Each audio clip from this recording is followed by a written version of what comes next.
inherited from my great-uncle, I didn't think much of the paintings. There were about a dozen of them. Portraits, mostly. Men and women from no clear time period.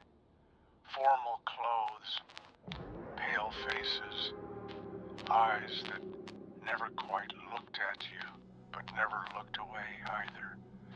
None of the brass plaques had names. Some were cracked. Some were so dark with age I could barely make out the expressions. It was after the second night that I noticed one had changed. At first, I thought I was imagining it. The woman at the end of the hallway, she'd been looking off to the side when I arrived. But now, her eyes stared forward, directly at me. The next day, another painting changed. The man above the fireplace, once cold and flat, now had the faintest smirk. By the fourth day, the shifts were impossible to ignore. A furrowed brow appeared, a tear, a widening mouth. I took photos, compared them side by side. I wasn't crazy. On the sixth night, one was just empty. A frame with nothing in it but faded background color and cracked varnish.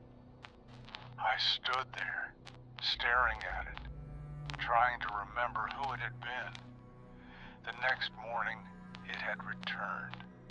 Only now, it showed the hallway outside my bedroom. Same wallpaper, same flickering ceiling light, and a figure standing at the end, facing away.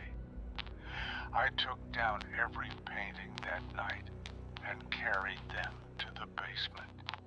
I thought it was over. When I got up the next morning, the paintings were back.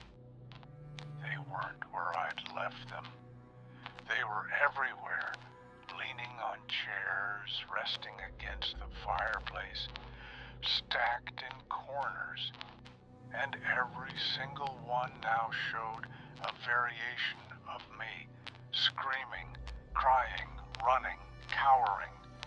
Each canvas captured a version of myself I hadn't experienced yet. But the final painting was different. It was new, still glossy with wet paint. It showed me sleeping in my bed, the covers twisted in the exact way I'd left them, just before coming downstairs.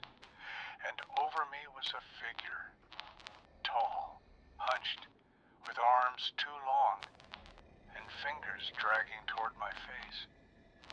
Its eyes were hollow, its mouth smeared with something black, and behind it, shadowy figures stared out from the darkness. They looked like the portraits I'd removed. I haven't returned to my bedroom. I haven't slept since, but not for lack of trying. But I can feel something shifting in the walls, like canvas being stretched.